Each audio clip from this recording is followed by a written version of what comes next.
మీ మోకాల నొప్పులకు ఎటువంటి సర్జరీ లేకుండా ఎపియాన్ పెయిన్ క్లినిక్ అందిస్తున్న అత్యాధునిక చికిత్స.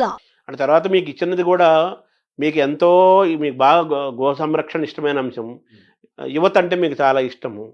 మీకు చాలా ఎంతో ఇష్టమైంది అంశమే మీకు వచ్చింది అనుకోకుండా. అవునండి, అవును. ఇది మీ మనసుకి ఇష్టమైన అంశం. చెప్పాలనుకున్న అంశానికి దానికి ఒక అధికారికమైన ముద్ర పడింది అంతే. అవును, అవును కదా. అవును. సో అయితే మన ఈ పెంపకంలో యువతను బాల్యులను పిల్లల్ని తయారు చేసే క్రమంలో పెంపకం కూడా చాలా ఇంపార్టెంట్ కదా. అవును, అవును, అక్కడ కూడా ఇప్పుడు ఒకప్పుడు వాతావరణం లేదు కదా, లోపం జరుగుతోంది కదా. అవును. సో దాన్ని మనం ఎలా అధిగమించాలి? అది తల్లిదండ్రులకి సహజంగా భగవంతుడిచ్చిన గొప్ప వరం ఏమిటంటే పిల్లలలో అంతర్లీనంగా ఉన్నటువంటి నైపుణ్యాన్ని గుర్తించగలిగిన లక్షణం ఉంటుందండి. ఇప్పుడు సర్ ఆర్థర్ కాటన్ అంత గొప్ప ప్రాజెక్టు ఆ బ్యారేజ్ కట్టారు. దానివల్ల లక్షల ఎకరాల సాగు జరుగుతోంది. చిన్నతనంలో హోర్న వాన పడుతుంటే ఆయన అన్నగారితో కలిసి వీధిలో నడుస్తుంటే వర్షపు నీరు వస్తుంటే దాన్ని ఆయన పుల్ల ముక్క తీసుకుని చిన్న చిన్న కాలవలుగా కలిపి ఆ ప్రవాహాన్ని అంతటినీ పెద్దది చేసి పల్లం వైపుగా నడిపించడం చూసి అన్నగారు వెళ్ళి తండ్రికి చెప్తే వీడికి నీటి ప్రవాహాన్ని నియంత్రించడం పల్లం వైపుకి నడిపించడం ఇష్టమని ఇరిగేషన్ వైపుకి చదివించారు. ఎంత ఉపయుక్తపడ్డాడు మహానుభావుడు. ఆయన్ని కాటన్ అంటే ఎవరో విదేశీయుడిగా చూడరు. ఉభయ గోదావరి జిల్లాల్లో మీకు ఎన్ని విగ్రహాలు కనపడతాయో. ఆయనకి ఒకసారి తర్పణ ఇస్తుంటే ఋషి సమానంగా కాటనే విని ఆశ్చర్యపోయారు పడవలోంచి. అంత గౌరవిస్తారు. అంటే తల్లిదండ్రులు గుర్తించబట్టే కదా. రవీంద్రనాథ్ ఠాగూర్ గారిలో చిన్నప్పటి నుంచి కవిత్వం మీద ఆసక్తి ఉందని దేవేంద్రనాథ్ ఠాగూర్ గుర్తించి కవిత్వం వ్రాయడానికి అవకాశం కల్పించబట్టి కదా సాహిత్యంలో నోబెల్ ప్రైజ్ వచ్చింది. తల్లిదండ్రులు ఎంతసేపు వీడు ఇదే కావాలి అన్న ఆలోచన కాకుండా పిల్లల్లో అంతర్లీనంగా ఉన్న నైపుణ్యాన్ని గుర్తించగలిగితే ఓ చిట్టిబాబు గారు లాంటి వైణికుడు వస్తాడు, ఒక బాలమురళీకృష్ణ గారు లాంటి గానగంధర్వుడు వస్తాడు, ఓ ఘంటసాల వెంకటేశ్వరరావు గారు వస్తారు, అట్లాగే ఒక గొప్ప శిల్పి జక్కన లాంటి శిల్పి వస్తాడు. వాళ్ళకి అసలు అనేక విషయాలు పిల్లలకి చూపించి వాళ్ళ అనురక్తి దేని వైపు నిలబడుతోందో అటువైపు ప్రోత్సహిస్తే మళ్ళీ అన్ని రంగాల్లోనూ వృద్ధి ఉండాలి కదండి. ఇప్పుడు ఆంధ్రదేశం అంటే ఒకప్పుడు విశ్వనాథ సత్యనారాయణ గారు, గుర్రం జాషువా గారు, కొప్పరపు కవులు వాళ్ళందరూ రాసిన గ్రంథాలు, ఆ పద్యాలు, పుస్తకాలు ఎంత చెప్పుకుంటాం. అట్లాంటి కవులు రావాలి, గాయకులు రావాలి, వైణికులు రావాలి, సంగీత విద్వాంసులు రావాలి, రచయితలు రావాలి. చిన్న కథలు తెలుగుదేశానికి పెద్ద ఆస్తి. ఆంధ్రదేశానికి చిన్న కథ అంటే అంత గొప్పది. శ్రీపాద సుబ్రహ్మణ్య శాస్త్రి గారు చిన్న కథలు రాసేవాళ్ళు రావాలి. ఎవరిలో ఏ నైపుణ్యం ఉందో గుర్తించగలగడం తల్లిదండ్రులకే సాధ్యం. మొదట వాళ్ళకే తెలుస్తుంది. అంటే ఇప్పుడు ఆ వాతావరణం మారుతుంది, స్కూల్ వాతావరణం మారుతుంది, ఆటలు పోతున్నాయి, కళలు పోతున్నాయి, సంస్కృతి మిస్ అవుతున్నాం. అలాగే ఇంట్లో పెంపకంలో కూడా పిల్లల వైపు చూస్తూ తల్లిదండ్రులు వాళ్ళని గమనించటము, వాళ్ళ శ్రద్ధాశక్తులు, వాళ్ళకి ఏదిలో ఆసక్తి ఉంది, ఇందులో వీళ్ళు పైకి వస్తారనే ఆలోచనలు, ఇవన్నీ కూడా తగ్గిపోతున్న కాలంలో మనం ఉన్నాం కదా. సో మీ ఇదిలో మీరు చేయగలిగింది మీరు చేస్తారు. సహజంగా కూడా అటు ప్రభుత్వ విద్యా వ్యవస్థ, ఇటుపక్క పిల్లల పెంపకము, ఇంకో పక్క పిల్లలు, ఈ మూడిటి మధ్య బాగుంటుందండి. కలిస్తేనే చాలా బాగుంటుంది. అది ఎందుకనంటే ఈ రంగంలోకి వెడితే అతను అప్రయోజకుడైపోతాడు, అతను ఏమీ సాధించలేడు అన్న భావన పెట్టుకోక్కర్లేదు. సంగీతంలోకి వెళ్ళి కూడా ప్రపంచ ప్రఖ్యాతి పొందినటువంటి వాళ్ళు అనేక మంది ఉన్నారు. అందులో కూడా ఆర్థికంగా ఏమీ ఆర్జన ఉండదు అనుకోవడానికి కూడా వీల్లేదు. అందులోకి వెళ్ళి ఆర్థికంగా నిలదొక్కుని చక్కగా సంతోషంగా హాయిగా జీవనం గడిపిన వాళ్ళు ఉన్నారు. కాబట్టి ఇవాళ ఏ రంగానికి కూడా నిజంగా చెప్పాలంటేనండి ఇందులోకి వెడితే ఆర్జన ఉండదన్న రంగం నాకు తెలిసి ఏవీ లేవు.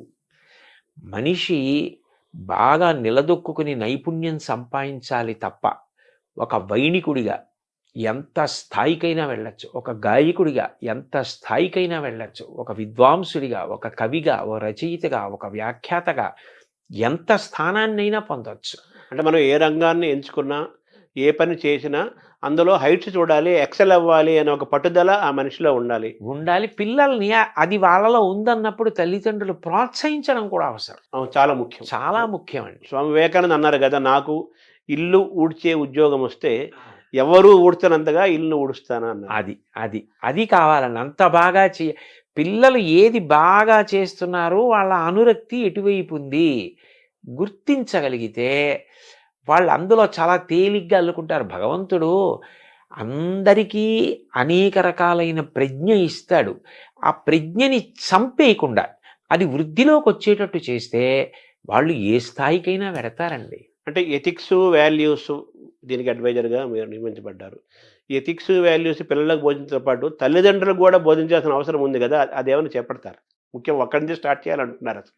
తప్పకుండా అది పిల్లలకి చెప్పేటప్పుడే ఇప్పుడు మీరు అడిగిన ప్రశ్నకి జవాబుగా నేను చెప్తున్నది ఏదుందో అది తల్లిదండ్రులందరికీ నేను చేస్తున్న ప్రార్థనే. పిల్లల విషయంలో వాళ్ళకి దేని మీద అనురక్తి ఉందో దాన్ని గమనించండి. ఆ అనురక్తి వైపుకి వాళ్ళని నడిపించడం చాలా తేలిక. అట్లా నడిపిస్తే వాళ్ళు వృద్ధిలోకి వస్తారు. బాబుగారు చిన్నప్పుడు బొగ్గట్టుకుని బొమ్మలు గీస్తే వాళ్ళ అమ్మగారు ప్రోత్సహిస్తే కదూ అంత గొప్ప చిత్రకారుడు అయ్యారు. ఎవరు దేనిలో ప్రఖ్యాతి వహించడానికి అవకాశం ఉందని అనుకుంటున్నారో దాన్ని ప్రోత్సహిస్తేనే వాడు ఆ రంగంలో నిలదొక్కుంటాడు. అంతేగాని ఎంతసేపు నువ్వు ఇదే కావాలి, ఇదే కావాలి, ఇదే కావాలని మోసపోసినట్టుగా కోరుకుంటే వివిధ రంగాలలో ప్రజ్ఞావంతులు ఎక్కడి నుంచి వస్తారండి? అంటే మీరు ఏర్పాటు చేసే సమావేశాలు కానీ లేకపోతే వీటిల్లో క్లాసెస్లో కానీ తల్లిదండ్రులు కూడా మీరు ఆహ్వానించాలి కదా? అయ్యో, అనేక సందర్భాల్లో తల్లిదండ్రుల్ని కూడా కూర్చోపెట్టడం, తల్లిదండ్రులు ఉన్న సభలకి ప్రత్యేకంగా వెళ్ళి మాట్లాడడం కూడా ఉందండి. అట్లా కూడా నేను మాట్లాడిన సందర్భాలు ఉన్నాయి. ఉపాధ్యాయులు, తల్లిదండ్రులు వీళ్ళ యొక్క పాత్ర చాలా ప్రధానమైంది కదా, యువత బాల్యులు మంచి తయారవ్వాలంటే. వాళ్ళందరినీ కూడా మీ చేసే వర్క్షాపులు కానీ రేపు భవిష్యత్తులో చేయబోయే కార్యక్రమాల్లో వీళ్ళందరినీ తప్పనిసరిగా తీరాలి, కలిపే ప్రయత్నం మీరు తప్పనిసరిగా చేస్తారు. అయితే ఇప్పుడు ఎథిక్స్, వాల్యూస్ అన్నారు.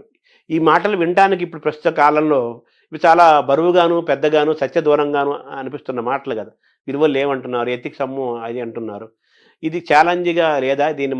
దీన్ని మనం మళ్ళీ సొంతం చేసుకుంటాం? లేదండి, నిజానికి. ఎందుకంటే మీరు ఒక్కటి ఆలోచించండి, మిగిలిన ప్రాణులన్నింటికీ కూడా ఒక్కటే ధర్మం, పశుధర్మం అంతే.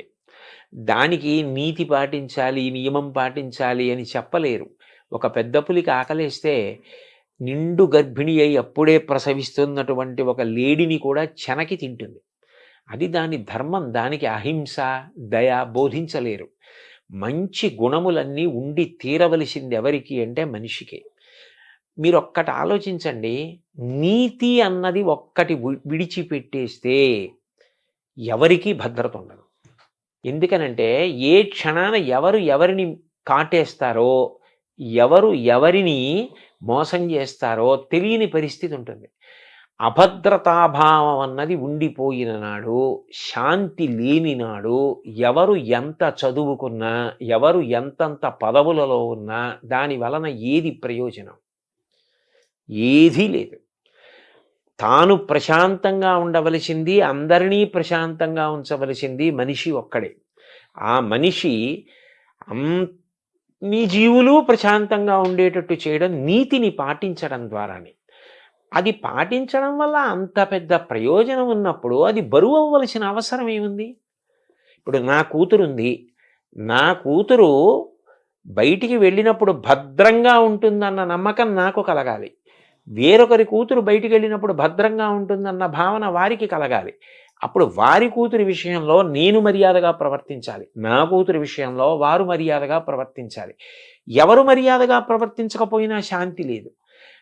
ఆ నియమపాలనం చేసి నీతిని పాటించవలసిన వాడు మనిషి ఒక్కడే. ఎందుకనంటే ఒక ప్రాణి వేరొక ప్రాణి యొక్క విభూతిని వాడుకోదు. మహా అయితే ఆహారం కోసం తింటుందంతే. ఏనుగుదంతం పెద్ద పులికి అక్కర్లేదు. ఏనుగుదంతంతో బొమ్మ చేసేవాడు మనిషి. నెమలి నాట్యం చూసి నాట్యం నేర్చుకునేవాడు మనిషి. గాడిద మీద బరువులు మోయించేవాడు మనిషి. గుర్రం ఎక్కి ఎత్తైన ప్రదేశాలకు వెళ్ళేవాడు మనిషి. ఏ ప్రాణిలో ఏ విభూతి ఉంటే దాన్ని వాడుకునేవాడు మనిషి. అయినప్పుడు ఆ మనిషి తాను ప్రశాంతంగా ఉండాలి, చుట్టూ ఉన్న వాళ్ళని ప్రశాంతంగా ఉంచాలి, సమస్త జీవులను ప్రశాంతంగా ఉంచాలి. మనిషి కట్టు తప్పాడనుకోండి, అతని ఒక్కడితో పోదండి. ఏటికి వరదొస్తే ఒక ఊరికి ప్రమాదం, సముద్రానికి ఉప్పెనొస్తే పెను ప్రమాదం. అంటే ఈ జీవ వైవిధ్యము, బయోడైవర్సిటీ అని మనం ఈరోజు ఇబ్బంది పడుతున్నాం కదా, దానికి మనిషి యొక్క మితిమీరిన స్వార్థము ఒక కారణం కదా. అందుకే ప్రతి విషయంలోనూ ఆ నీతి, స్వీయ నియంత్రణ చాలా అవసరం. సముద్రం నేను చిలీలి కట్ట దాటను అని ఓ నియమం పెట్టుకుని చేతకాని దానిలా కెరటం అక్కడ వరకు వచ్చి వెనక్కి ఎడుతోంది. సముద్రం నేను ఎన్నాళ్ళు ఇలా ఉంటాను, ఏడాదికి ఒక్క 2-3 రోజులు నా ఇష్టం వచ్చిన చోట ఊళ్ళోకి ఎడతానంటే, అన్నేళ్ల నుంచి అలా నియమానికి సముద్రం కట్టుబడి ఉన్నప్పుడు కట్టుబడ్డానికి మనిషికి ఎందుకు కష్టం? అంటే ఒక్క మనిషి తప్ప మిగతా ప్రకృతి జంతువులన్నీ కూడా సహజంగా ప్రవర్తిస్తున్నాయి, మనిషే మారిపోతున్నాడు కదా.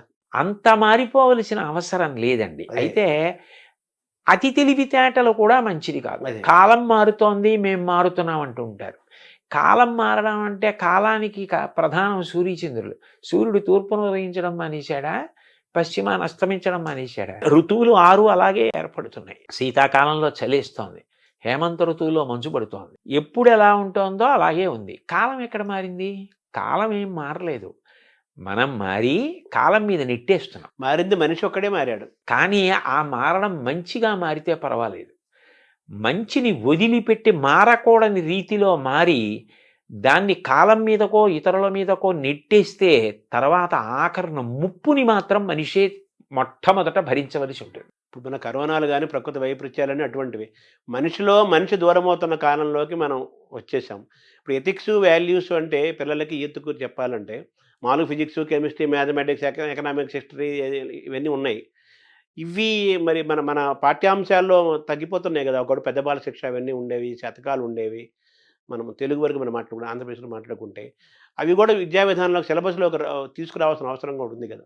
అవి తప్పకుండానండి. ఎందుకనంటే ఏదైనా ఒకటి జ్ఞాపకం ఉండాలి అంటే మీకు పద్యం కన్నా తేలిక మార్గం ఇంకోటి ఉండదు. ఛందోబద్ధమైన పద్యం 4 మాటలు చదివితే జ్ఞాపకం ఉంటుంది. ఇప్పుడు మీరు నైతిక విలువల గురించో లేకపోతే వాళ్ళు జీవితంలో పాటించవలసిన మౌలికమైన నీతి గురించో మీరు ఎంత ప్రసంగం చేసినా అప్పటికి వాళ్ళు పట్టుకున్న కాలక్రమంలో అది విస్మృతికి గురైపోతుంది.